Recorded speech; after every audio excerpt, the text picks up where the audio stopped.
What's good, y'all? It's HB Punch and Profit. We are going to come with the prediction right now for Tank Davis versus Lamont Roach tonight. Before we get started, like the video, comment down below, subscribe if you're new, helps the channel, helps me provide you guys with content. Now, I have Tank winning this fight by KO anywhere from rounds 8 to 12. I think that knockout could present itself earlier depending on how Lamont Roach approaches the fight. Is he going to be more front foot oriented? And if he is, I think this will look very similar to the Ryan Garcia and Raleigh Romero fights if Lamont Roach gets reckless in the way he tries to close distance against Tank. I think he will find himself walking into a trap. Now, I did do a film study with Lamont Roach versus Jamel Herrig to point out some of the concerns with Lamont Roach, especially in this fight. Now, I will say this. He's made drastic, him and his dad, his trainer, have made drastic improvements since that fight because I watched the Hector Garcia fight with Lamont Roach. And to see the improvements from Jamel Herrig to Hector Garcia, which was about in between that was about 4 or 5 fights for Lamont Roach. It's amazing. It's night and day. He looks like an elite fighter against Hector Garcia. Still some concerns, okay? Like I pointed out in the video with Jamel Herrig, and if you want to see that, click on the video card that should be uploaded on this prediction video. You can see all the things I'm talking about. Lamont Roach has some issues with stance, with balance, with footwork, with controlling distance. He was throwing a very looping, wide left hook, which is not bad depending on how you utilize it. But if you have bad footwork and you're not properly balanced and you're throwing looping hooks, that is going to be a problem, especially against the guy. I mean, against any elite fighter, but it's going to be a massive problem against Tank. Even Ryan Garcia, who we give a lot of respect for his left hook for, was found missing and getting countered and put down. So if Ryan Garcia can't land that looping left hook, I don't know how Lamont Roach is going to land it against Tank and not get punished for it. But yeah, those were some major concerns. I also didn't like that he was kind of one dimensional in terms of his guard and his rhythm. He would just kind of keep this high guard, and after he'd throw his attack, he would kind of shell up and put the earmuffs on and just take the return fire. And I didn't like that his rhythm was not very creative. His guard was not very creative, but you see in the Hector Garcia that he's improved all those things: his stance, his balance, his distance control. Still reaching a little bit, still lunging a little bit, but not as bad as it was in that Jamel Herrig fight. And still throw some looping hooks, but made massive improvements in terms of how he throws his left hook. He's tightened it up significantly, landed a lot of good shots against Hector Garcia, missed some, slapped some, but as long as you make those improvements, that's good to see because the way he was fighting against Jamel Herrig would get him put in a hospital for a very long time if he did that against Tank. But he will still have some of those habits. Those habits just don't completely disappear.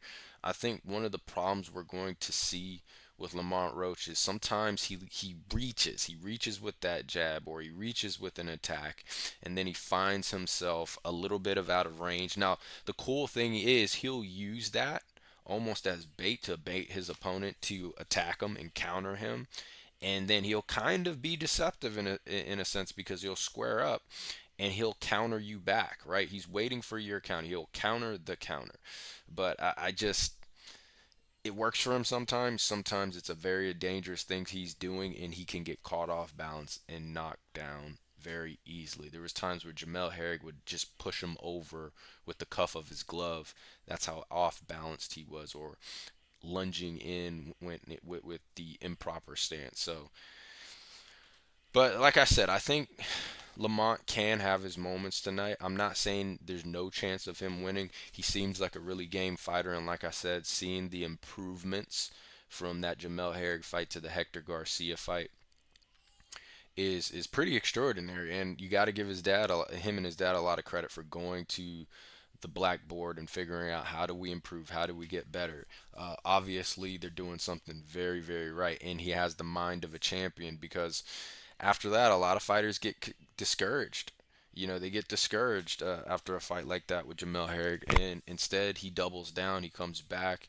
I like that he's a dog. He likes to exchange a little bit. He's gonna need that tonight against Tank. It could be a great weapon for him against Tank, right? To stand his ground in exchange, but you have to break him down first. You can't just go in there reckless the first few rounds and start lunging in and trying to exchange with Tank. You have to break him down, and then you pick those spots where you're going to decide to exchange, and hopefully you have broken him down to a certain degree. uh, One thing that I also like about Lamont Roach, he does not neglect the body. He likes to impose an attack. You saw that against Hector Garcia and against Jamel Herring. It just wasn't.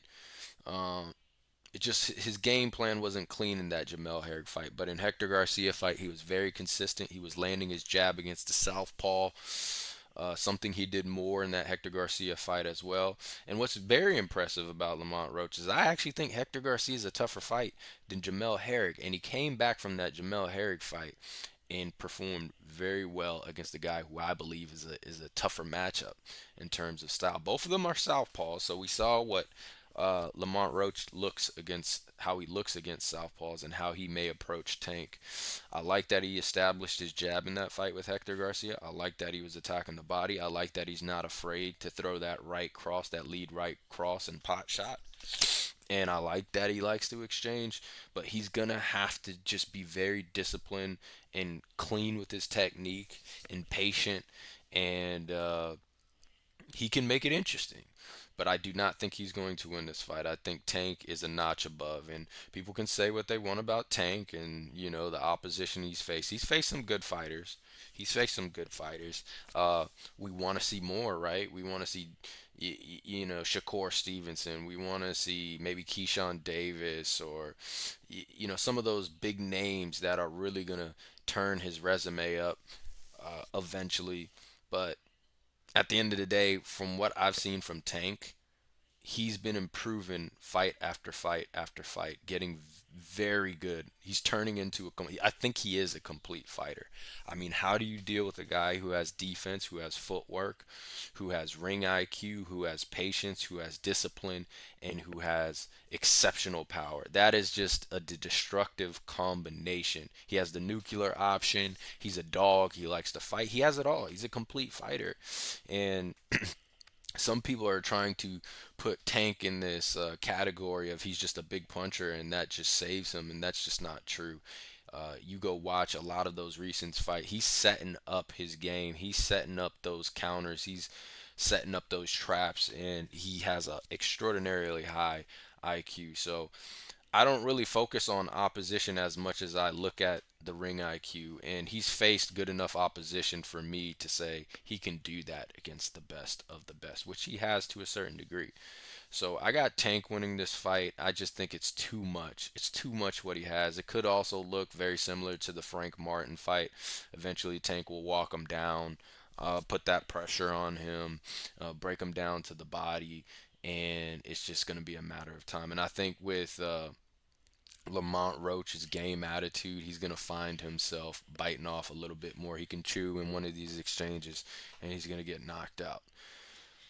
So this is HB Punch and Profit. Comment down below, like the video, subscribe. Tell me who you think is going to win this fight. What rounds? I always go by like four rounds, right? Is there going to be a TKO and rounds 1 to 4, 8 to 8, or 1 to 4, 4 to 8, 8 to 12. That's how I kind of do it. I don't pick a very specific round. I think that's kind of silly.